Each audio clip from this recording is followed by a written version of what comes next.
Umaasa kami na sa lalong madaling panahon ay makamit namin ang hustisya sa mga hukuman upang mabawi namin ang mga pag-aari naming mga lote ng lupa na kinamkam ng Whirlwind Corporation. Opo. Oh, so you do, Mr. do- Chair, so do you hindi po confirm? Sandali po. Sandali po. Please, don't speak unless you will be recognized by the chair. Sorry Okay? po. Okay. Now, do you confirm that indeed this document that you also submitted to this committee from the hearing in the Capitol is authentic? Sino pong notary public po ang nakalitaw? The notary public is attorney is Tablilio.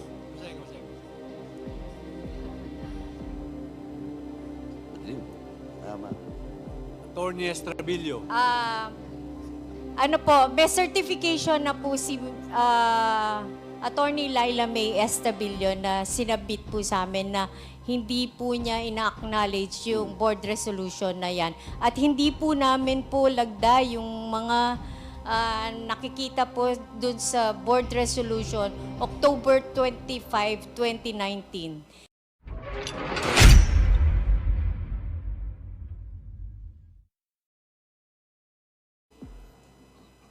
Magandang gabi, sir.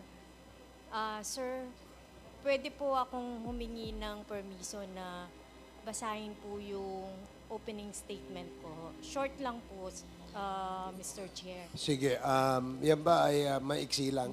Maiksi. Maiksi lang po? Maiksi lang po, sir. Kayo ho ba ay magkakapatid? Apa, At ang opening statement mo ay ganun na rin ang opening statement ng iyong mga kapatid? apa. Okay. Yes, Congressman. Chairman, before we proceed with the opening statement of the years, no, yung mga Cruz family, may I ask if the lawyer of Roberto Cruz is present? Is the lawyer of Roberto Cruz present? Wala. Okay, thank you, Mr. Chairman. Wala. Okay. Sige po. You have the floor. Magandang gabi po, Mr. Chair. Nais ko pong simulan ang aking pahayag sa isang katanungan. Meron ba kaming lease agreement sa Whirlwind Corporation? Sa ilalim ng aking sumpa, wala po kaming lease agreement sa Whirlwind Corporation.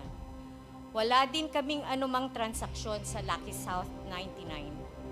Meron po kaming contract to sell sa Whirlwind Corporation noong October 28, 2019. Hindi po nagbayad ang Whirlwind sa konsiderasyon sa bentahan ng lupa noong October 31, 2020. Naghain po kami ng kaso laban sa Whirlwind Corporation para mabawi namin ang mga pag-aari naming mga lote ng lupa. Maliban po dito, kinamkam din po ng Whirlwind Corporation ang 10 sa aming mga lote ng lupa. Naghain din po kami ng 3 kaso ng forcible entry noong Enero 2021. Hanggang ngayon, nakabinbin pa sa hukuman ang 4 na kaso ng ejectment na aming inihaing kaso laban sa Whirlwind Corporation. Bilang mga ordinaryong individual, kami po ay sumangguni sa aming abogado bago po kami pumasok sa contract to sell. Noong kami ang aming mga pag-aring mga lote ng lupa, kami ay dumulog sa mga kinaukulan upang huwag mabigyan ng kaukulang permiso sa legal na pagtatayo ng mga gusali sa mga nasabi naming pag-aaring lote ng lupa. Umaasa kami na sa lalong madaling panahon ay makamit namin ng hustisya sa mga hukuman upang mabawi namin ang mga pag-aari naming mga lote ng lupa na kinamkam ng Whirlwind Corporation.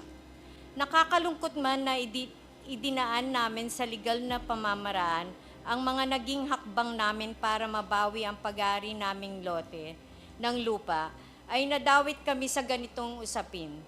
Nagpapasalamat po kami sa Kongreso sa pagbibigay ng pagkakataon na masabi namin ang katotohanan at pawang katotohanan lamang.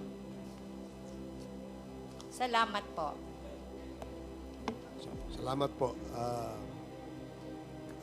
Pwede po bang ipakilala nyo sa amin ang inyong mga kasama? Ito po ang kuya ko, si Ronaldo T. Cruz, at yung isang kapatid ko po, si Froilan T. Cruz. Mr. Cruz, can you sit down here also? Kasama inyong mga kapatid. Tapos si Celine Cruz Roque po, nakatira na sa US since 2015 pa po. Ay, sister niya rin po yon.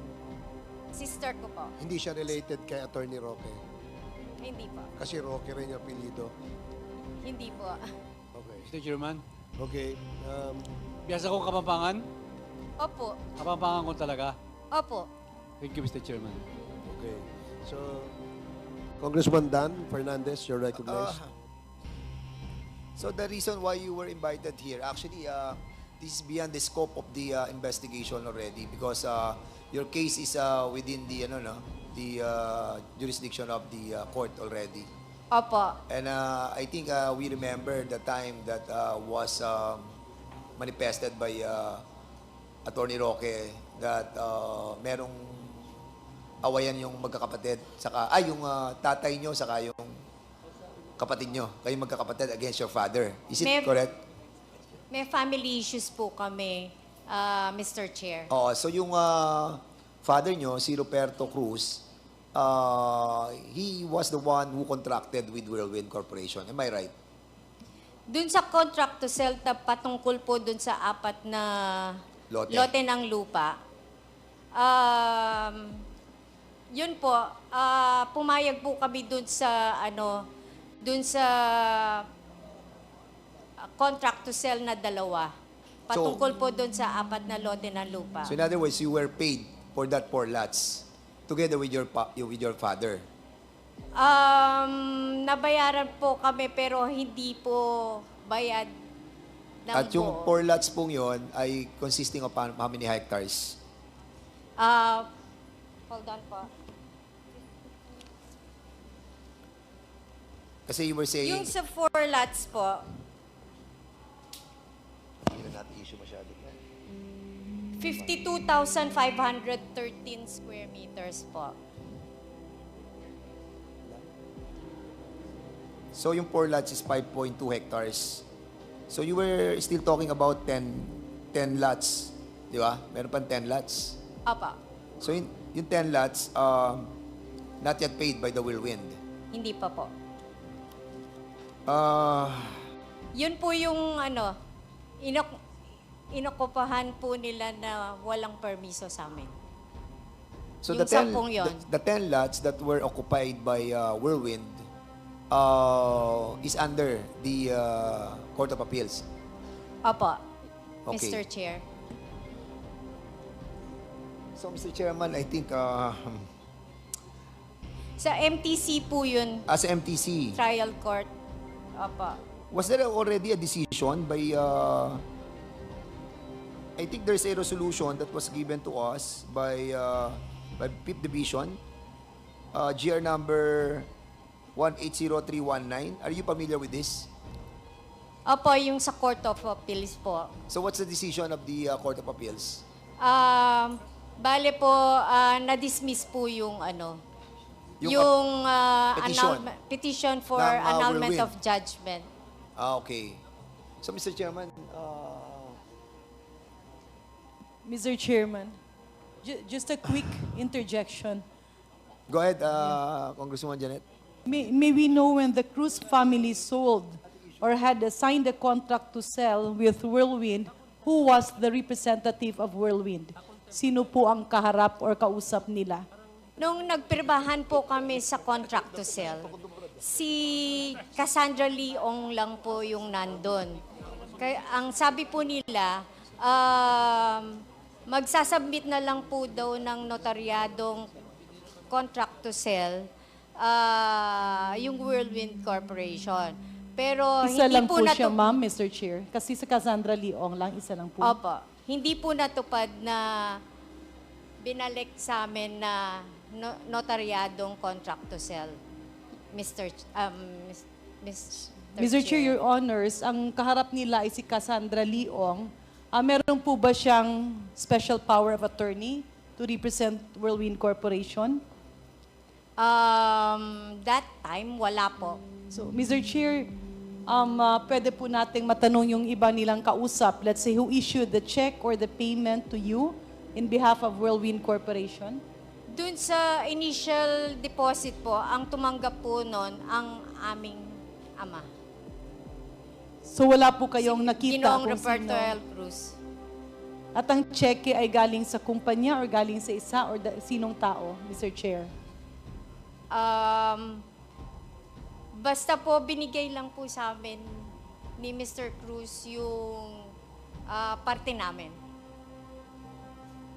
Yeah. Mr. Chair, if I may, pwede po bang matanong, paano po sila nakapasok kung hindi pa bayad? Pinayagan niyo po?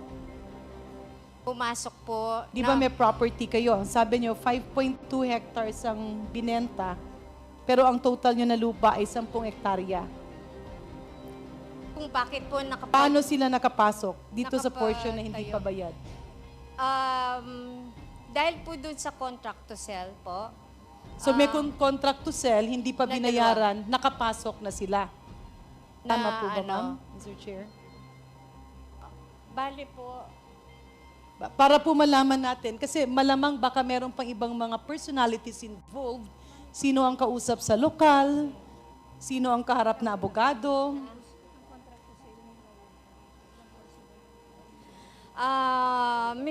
Mr. Chair, doon sa contract to sell, inalaw po namin silang magtayo kasi may kontrata po kami. Pero doon sa 10 lote ng lupa, hindi po namin sila pinayagan at wala po silang permiso sa amin para magtayo na. So in other words, doon sa, with the indulgence of Congresswoman Janet Karen, doon sa 10 lots, 10 lots yun, di ba? Opo, Mr. Ang Chair. ibig mo sabihin 10 lots, hindi siya necessarily 10 hectares.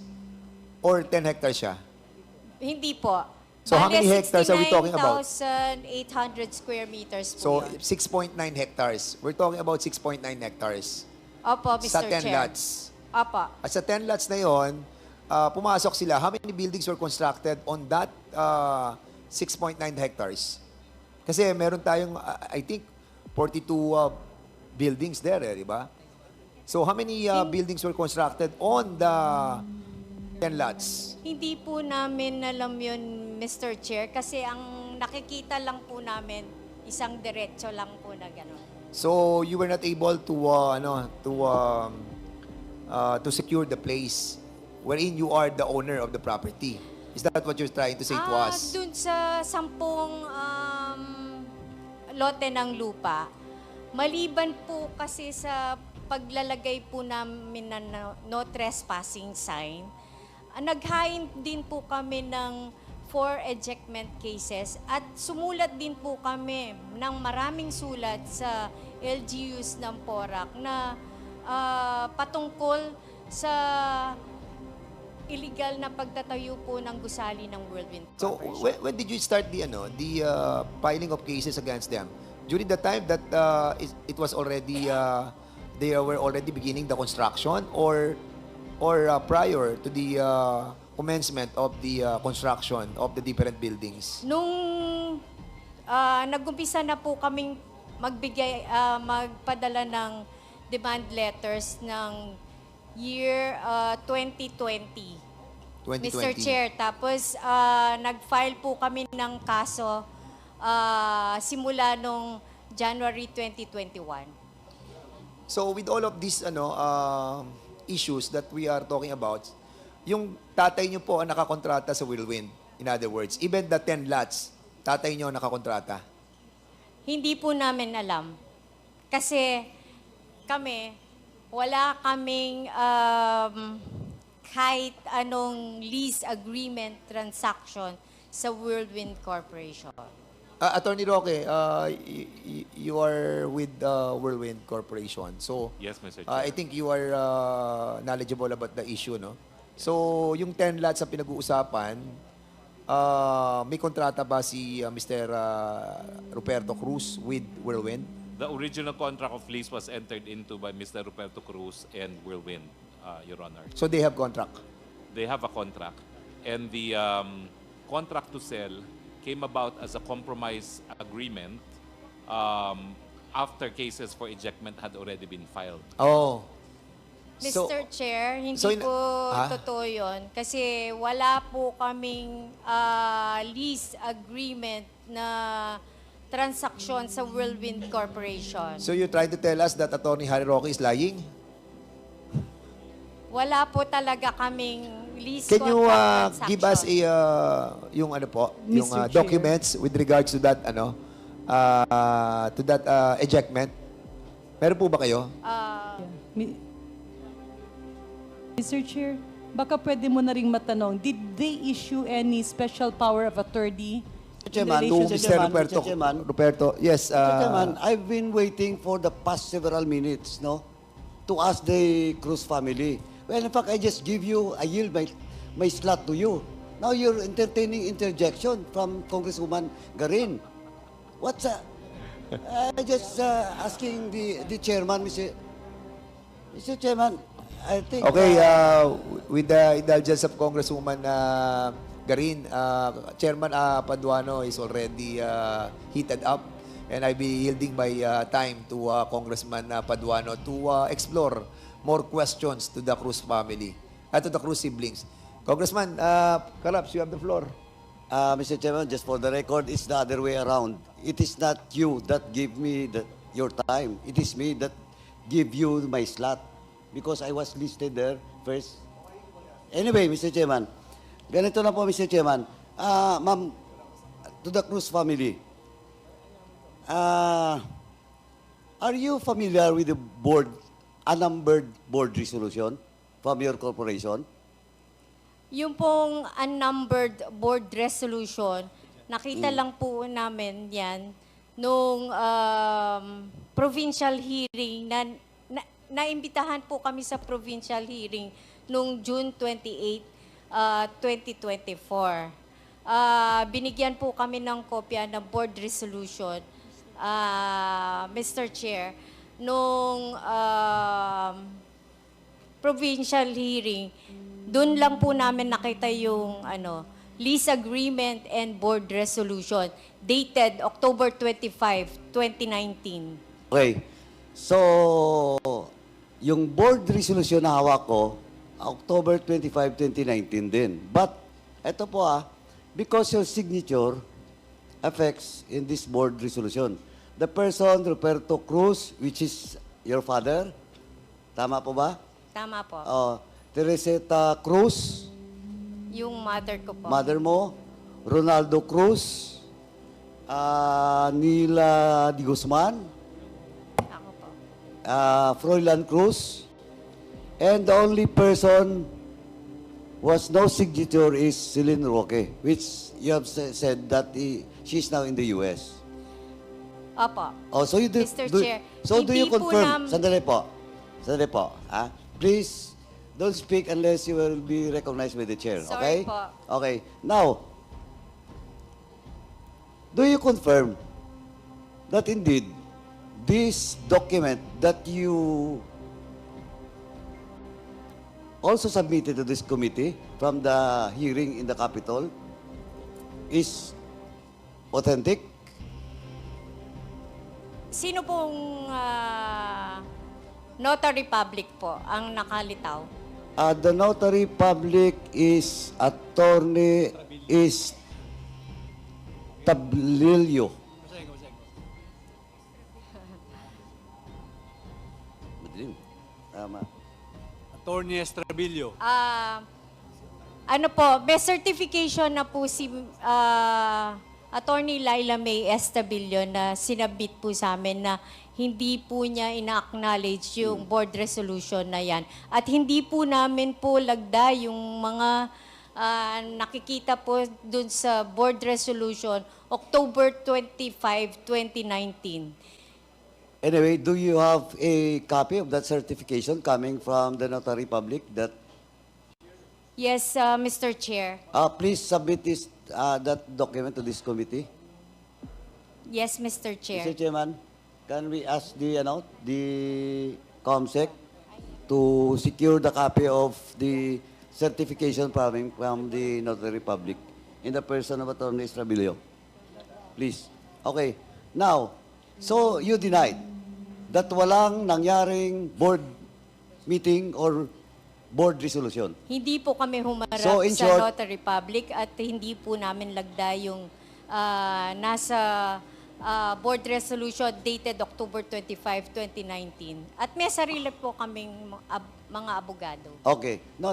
I'm just asking you about the truthfulness of this document. So you deny your signature here. So in Yes. short, Yes. this is not your signature. That's not our signature, Mr. Okay. Chair. Okay, balikan kita mamaya, ma'am. Attorney Harry Roque, because this board resolution is all about the lease agreement, the authority that was given to, allegedly, to Roberto Cruz. Are you familiar with this board resolution? No, Your Honor, because we entered the case after the... No. I'm not talking about the case. I am talking about this document that will be the basis for the lease agreement. Well, I am not familiar with because precisely we entered the case after there was already a judgment. No, again, due diligence. You have to check if indeed what is the basis for Roberto Cruz to represent the corporation for a lease agreement. Mr. Chair, Yes. our theory in the annulment case is that Whirlwind was not even informed about the existence of the ejectment case. And that is why it was a petition for annulment of judgment based on fraud. We were alleging that it was Roberto Cruz who got the lawyer and kept the fact that there was already a complaint for ejectment from Whirlwind. So they only found out that there was already a judgment against them when there was already a writ of execution issued against them. When was that? Well, we filed the case po in August. So To what? August of 2023. So a few weeks before August was when they found out that there was already a writ of execution. So you started lawyering for Whirlwind when? August po of, August of- 2023. Tama ba 2023? Dahil yun nga po, nag-file kami ng motion to recall writ of execution sa RTC of Angeles po. Okay, now you're familiar now. Yes po, yes po. The background of such case. Okay? Only... Kasi ito, Attorney Harry Roque. Ito kasi, well, in fact, kahit itong board resolution, kaya sinasabi kong fake talaga to. Kasi, the board resolution was made October 25, 2019. And it is a document that was presented during the hearing sa Kapitolyo. Tama?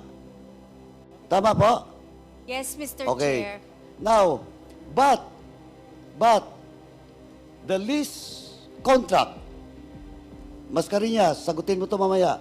But the lease contract was dated 25 July 2019. Mas nauna po ang lease contract kaysa board resolution. Now, Ms. Materna, I will not ask Attorney Harry Roque because sabi niya nga, August of 2023 lang siya pumasok. Ms. Materna, do you confirm that you are the one that signed this document? Ano, Ms. Mascareñas? Do you confirm? Kung yan po yung pinakita sa akin kanina, yes ako po. Kinonfirm mo? May I see? Just to be, ano po. Chairman, can we ask the COMSEC?